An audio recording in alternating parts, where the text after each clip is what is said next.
A Place Called Home by Laurie Wick, Chapter 39. "Well, Mr. Bulow, please come in." Maggie answered the front door to find the hotel proprietor on the step. "I know it's the dinner hour, but I need to see the doc." "Of course, I'll get him." Mark appeared within seconds. "Hello, Al. Good to see you." "Sorry to get you away from your lunch, but I need to see you." "Certainly. Come on into my office." Mark held open the office door that led off the entryway, and Albert Bulow preceded him inside. When both men were seated, Mark said, "Now, what can I do for you?" "It's not me that needs you." "One of your guests?" This was not an unusual occurrence. "Yeah, we've had a man in number 3 since the weekend.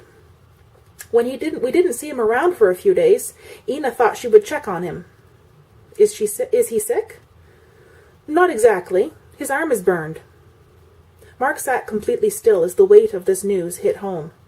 Al Bulow watched him, his look one of compassion. "Is he from around here?" "I've never seen him before." "Who else knows about this?" "Just Ina and myself." Mark continued to sit very still, his heart hammering in his chest as he asked God for wisdom. "Al, will you do me a favor?" "Anything, Doc." "Go to the sheriff and tell him all you've told me. Also tell him I'm headed over there right now to check the man's arm. One more thing, Al. Keep this to yourself."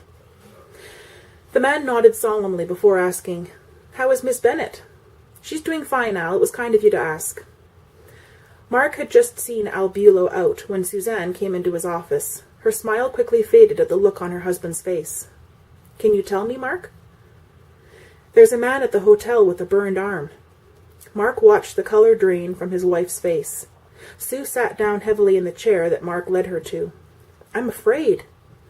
"I am too, but we're both being a bit premature. I haven't even examined the man. I'm headed there right now." "Oh, Mark, please be careful." Mark pulled his trembling wife into his arms. "Shh, you know I'll be careful." He kissed her gently. "Cover me with your prayers." Mark reached for his bag and was gone. "Bye, Silas. Thanks for coming." "Any time. I imagine Luke will be along about supper time. The buyers today were a little more than we expected. It might not be fair to tell you this, but I could tell his mind was here and not at the ranch." Christine smiled at him, and he and Grandma Em left the room. If Luke didn't come tonight, she would be tempted to get on a horse to go to him. It was hard to believe how much she wanted to see him. After much prayer and thought, Christine realized she had been ready to run from the man she loved because anger was clouding her judgment. In the last 24 hours, Christine had done a lot of praying, confessing, and giving over her fears to God. It was time to get to know Luke. They really had shared a very small amount of time together. When he arrived, she planned on telling him that yesterday she had overreacted. She wanted to stay in Baxter in hopes of getting to know him better. Yet doubts assailed her. Worrying that her approach was too forward, she prayed, "Please help me to know what to say." Christine reached for her notepaper and scratched out a quick note. Then she moved down in bed to a more comfortable position for a short nap. "I tell you, I didn't want to see no one. I told you." "Well, the doctor's here, and he's going to look at that arm." Ina Bulow's hands were planted on her ample hips as she towered over the small, dirty man lying in agony upon one of her beds. His eyes were clouded with pain, but he tried again. "I tell you, it ain't nothing but a scratch. Now leave me be." Mark decided to step in. "I'm Dr. Cameron, and whether or not I look at your arm is entirely up to you. But you will answer questions when the sheriff arrives. I can try to alleviate your pain before he comes, or you can suffer through the questions." The small man on the bed sagged with defeat. Or was it relief? Mark moved forward. The man had a second-degree burn that ran from his left forearm to the back of his hand. He lay quietly, gritting his teeth as Mark examined, cleaned, and wrapped the swollen, oozing skin. By the time Mark finished, the man was bathed in perspiration, but hadn't made a sound. The sheriff had arrived and stood waiting to talk with him. The Bulows left, and Mark stood near the door to listen. Nearly 2 hours later, Mark walked away from the hotel. The man had spent the first half-hour denying there was even a fire. After the sheriff looked around and in the closet, found a raggedy overcoat with a badly burned sleeve and a wine bottle with a few tablespoons of kerosene sloshing around in the bottom, the man changed his story. He insisted that he had been near the barn, but didn't start the fire.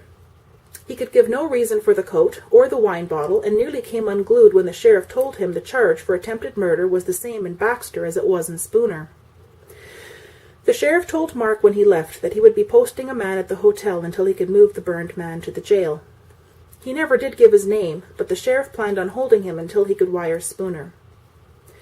Mark arrived home to find his brother's horse in front of his house. He was thankful for the saved trip to the ranch. Silas was on the front room floor with Emily. They were reading a book together. Much to the delight of his niece, Silas's voice changed with each character. Mark's cares momentarily evaporated as he listened to the antics of his brother. The story ended when Emily spotted her dad. She danced around his legs until he swung her up into his arms. Silas folded his long frame into a chair, and Mark took the couch. "Is Luke coming into town tonight?" "That's a silly question," Silas said with a raised brow. Mark nodded. "Yes, I suppose it is." "I just came from Graham's. Christine looks much better," Silas remarked. "I saw her this morning, and she seemed to be coming along. A bit down, perhaps, but not physically." "Well, Luke's arrival will take care of that." "Do me a favor and ask Luke to stop here when he gets into town." "Sure, I'll tell him." "Thanks." Silas knew better than to ask, but his brother really looked upset about something. Not long afterward, Silas rode toward the ranch, realizing that he could pray even without knowing any details, but his mind kept returning to Luke and Christine. Silas wondered if they had figured out that they were in love. Well, God would take care of it. As Mac liked to say, the Holy Spirit didn't need anyone's help. The wind had picked up, as did Silas's mount, with both man and beast ready to be home.